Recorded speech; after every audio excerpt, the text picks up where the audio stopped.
નમસ્કાર. દેશ વિદેશમાં રહેતા મારા દરેક દર્શક મિત્રોને ડૉક્ટર શરદ સોનીના હર હર મહાદેવ અને જય સ્વામિનારાયણ. મિત્રો, દુનિયાભરની વાત કરીએ તો દુનિયાભરમાં જો મિત્રો સૌથી વધારે પીવાવાળું જો પીણું હોય અથવા જો આપણે ડ્રિંકની વાત કરીએ ને તો મિત્રો એ ચા છે. મિત્રો, ચા વિશે ઘણી બધી વાતો તમે યુટ્યુબ પર સાંભળી હશે કે ચા પીવાથી ફાયદા થાય છે. તમે એવું પણ સાંભળ્યું હશે કે ચા પીવાથી નુકસાન પણ થાય છે. પણ મિત્રો, કોઈ પણ વસ્તુ હોય જો એનો તમે માપમાં ઉપયોગ કરો, તમે એનો વિવેકપૂર્ણ ઉપયોગ કરો તો તમને ફાયદો જ થાય છે. પણ જો તમે કોઈ પણ વસ્તુનો અતિરેક ઉપયોગ કરો, માપ બહાર ઉપયોગ કરો, તો ગમે તેવી સારામાં સારી હશે ને વસ્તુ તો પણ એ તમને નુકસાન કરશે. મિત્રો, ચાની અંદર પણ એવું જ છે. જો તમે રોજની 2 થી 3 કપ તમે ચા પીશો તો તમારા માટે ફાયદો કરશે. પણ જો તમે મિત્રો કલાકે ચા પીવો છો, પર ડે તમે 7 થી 8 કપ ચા પીવો છો, 5 થી 6 કપ ચા પીવો છો, 4 ઉપર તમે જેટલા પણ કપ ચા પીવો છો એ તમને નુકસાન જ કરે છે. તો મિત્રો, કોઈ પણ ચીજ હોય એનો જો તમે વિવેકપૂર્ણ ઉપયોગ કરવામાં આવે તો આપણને એમાં ફાયદો થાય છે. તો મિત્રો, આજના વિડીયોમાં હું તમને 3 એવી ચીજો વિશે વાત કરવાનો છું કે જો તમે એને ચા બનાવતી વખતે તમે એને અંદર નાખશો તો મિત્રો એ ચા તમારી અમૃત થઈ જશે અને એ ચા પીવાથી તમને એટલા બધા હેલ્થ બેનિફિટ તમને મળશે અને નાની નાની બીમારીઓ એ તમારા શરીરમાંથી દૂર થઈ જશે. ચાનો ટેસ્ટ પણ સારો એવો લાગશે અને ઘણા લોકોને એવું છે કે ચા પીવાથી નુકસાન થાય છે, તો એ ચા પીવાથી પણ તમને નુકસાન થશે નહીં. તો મિત્રો, ચાલો 1 પણ મિનિટની વાર કર્યા વગર આપણે આ રસપ્રદ વિડીયોની શરૂઆત કરીએ અને ચાની અંદર કયા 3 ચીજો આપણે એડ કરવાની છે એના વિશે આપણે વિસ્તૃતમાં જાણીએ.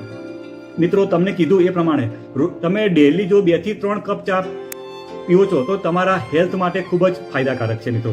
કારણ કે ચાની અંદર એટલા બધા પ્રકારના એન્ટીઓક્સિડન્ટ હોય છે કે જે તમારા હેલ્થને ખૂબ જ ફાયદો કરે છે. હવે મિત્રો, હું જે 3 ચીજની વાત કરવાનો છું અને એ 3 ચીજ જો તમે ચાની અંદર બનાવતી વખતે નાખશો તો તમારા ચાની અંદર જે તમે એમને જે તમે ચા પીવો છો અને જો આ 3 ચીજ તમે અંદર નાખશો તો તમારા ચાની અંદર તમને મળવાવાળા હેલ્થ બેનિફિટમાં એટલો બધો વધારો થઈ જશે કે તમારા શરીરને ખૂબ જ ફાયદો કરશે. તો મિત્રો, પહેલી વસ્તુ છે એ છે મિત્રો આદુ. મિત્રો, ઘણા બધા લોકો હશે, ઘણા બધા ઘરની અંદર જ્યારે પણ ચા બનતી હોય છે ત્યારે ઘણા લોકો અંદર આદુ નાખતા હોય છે. તો એ મિત્રો ખૂબ જ સારી વાત છે કારણ કે એની અંદર આયુર્વેદિક પ્રોપર્ટી એટલી બધી છે કે એ આપણા હેલ્થ માટે ખૂબ જ ફાયદાકારક છે. મિત્રો, આદુ એટલે કે જિંજર. જિંજરની વાત કરીએ તો એની અંદર એન્ટી ઇન્ફ્લામેટરી પ્રોપર્ટી હોય છે. એટલે શું મિત્રો? એન્ટી ઇન્ફ્લામેટરી પ્રોપર્ટી કે એ આપણા શરીરમાંથી સોજો હોય, આપણા શરીરમાં દુખાવો હોય તો એને દૂર કરવામાં મદદ કરે છે. જેમ કે કોઈ પણ સાંધામાં દુખાવો હોય, ઘૂંટણમાં દુખાવો હોય, કમરમાં દુખાવો હોય તો એને મટાડવા માટે અને એ સોજાને દૂર કરવા માટેની એન્ટી ઇન્ફ્લામેટરી પ્રોપર્ટી જિંજરની અંદર છે મિત્રો, આદુની અંદર છે. તો એને એ તમે જો ચામાં આદુ નાખશો અને પીશો તો તમને એની અંદર સારો એવો ફાયદો થશે. સાથે સાથે એની અંદર રોગ પ્રતિકારક શક્તિ પણ ખૂબ જ હોય છે. એટલે તમારા શરીરની અંદર રોગ પ્રતિકારક શક્તિ વધશે. સાથે એ વેઇટ લોસનું પણ કામ કરે છે. જો તમારું વેઇટ ખૂબ હશે તો વેઇટને ઘટાડવા માટે પણ તમને મદદ કરશે. સાથે સાથે એ પાચન શક્તિને પણ સુધારે છે. એટલે તમારું પાચન તંત્ર એકદમ મજબૂત થાય છે. એના સિવાય મિત્રો, જિંજરના તો વાત કરું તો એના એટલા બધા ઘણા બધા ફાયદા છે. જો તમે અંદર નાખશો તો તમને ખૂબ જ ચાની અંદર હેલ્થ બેનિફિટ મળશે. હવે મિત્રો, બીજા નંબરની વાત કરું તો બીજા નંબરની જે વસ્તુ છે એ મિત્રો છે તજ. તો તજને પણ આપણે વાત કરીએ તો આયુર્વેદની અંદર એનો પણ જડીબુટ્ટી તરીકે ઉલ્લેખ કરેલો છે. ચરક સંહિતા અને આયુર્વેદમાં તજને એકદમ જબરજસ્ત આયુર્વેદિક દવા તરીકે પણ એને માનવામાં આવે છે. હવે મિત્રો, એ શું કામ કરે છે? તો મિત્રો, તજની વાત કરું તો તજ એ બ્લડ સુગરને કંટ્રોલ કરવાનું કામ કરે છે. સાથે સાથે ચાની અંદર એક સુગંધ આપવાનું કામ કરે છે. એની અંદર એન્ટી માઇક્રોબિયલ પ્રોપર્ટી હોય છે. મિત્રો, એન્ટી માઇક્રોબિયલ એટલે શું કે તમારા શરીરની અંદર કોઈ પણ પ્રકારનું ઇન્ફેક્શન હશે ને તો એ ઇન્ફેક્શનને દૂર કરવામાં મદદ કરશે. મિત્રો, એની અંદર એન્ટી માઇક્રોબિયલ પ્રોપર્ટી હોય છે. મિત્રો, સાથે સાથે હાઈ બ્લડ પ્રેશર જે લોકોને હોય છે તો બ્લડ પ્રેશરને ઓછું કરવામાં પણ એ મદદ કરે છે. સાથે સાથે આપણું ડાયજેશનને પણ ઇમ્પ્રૂવ કરે છે. આપણી પાચન શક્તિ છે એને પણ ઇમ્પ્રૂવ કરવાનું કામ તજ કરે છે. એના સિવાય બીજા ઘણા બધા ફાયદા છે. થાઇરોઇડમાં પણ આનો ફાયદો થાય છે. આપણા શરીરમાં હોર્મોનનું બેલેન્સ કરવાનું કામ કરે છે મિત્રો તજ. અને જો મિત્રો બને ત્યાં સુધી જો તમને શ્રીલંકન તજ જો મળતી હોય તો તમે એનો ઉપયોગ કરજો, તો એના પણ ઘણા બધા ફાયદા છે. હવે મિત્રો, આપણે જે ત્રીજી વસ્તુની વાત કરવાની છે એ છે મિત્રો ઇલાયચી.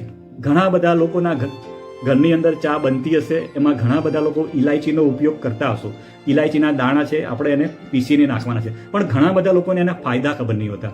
તો મિત્રો ઇલાયચીના ફાયદા કહું તો પહેલો ફાયદો તો તમને બધાને ખબર છે કે એનાથી સારી સુગંધ આવે છે મિત્રો.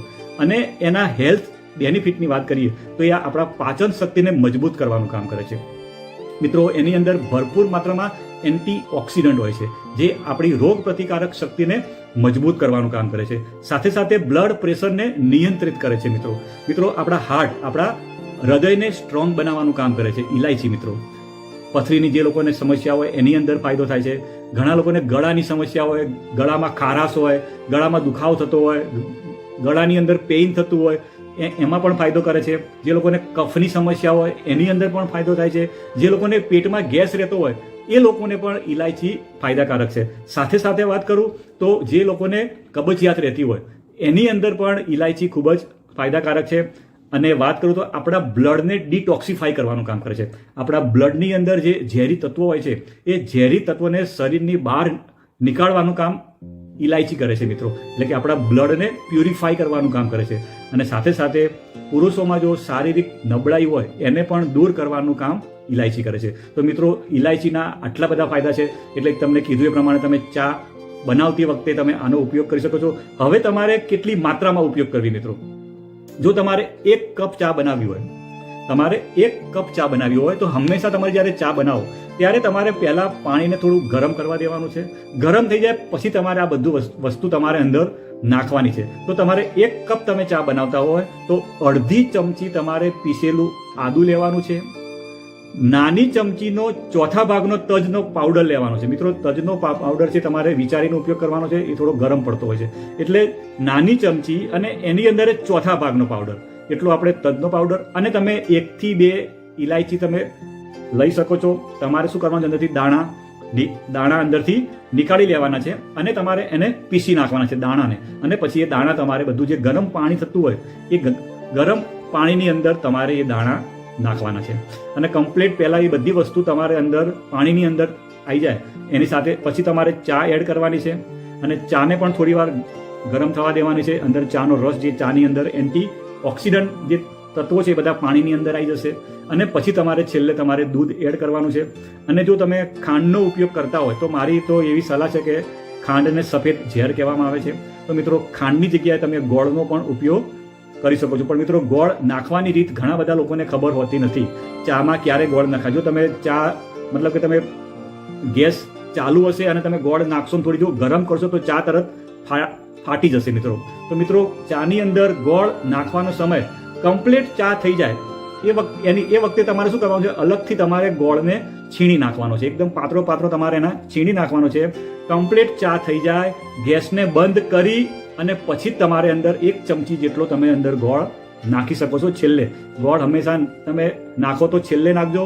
ભૂલે ચૂકે જો તમે ગેસ ચાલુ હશે અને જો તમે ગોળ નાખશો તો ચા ફાટી જશે.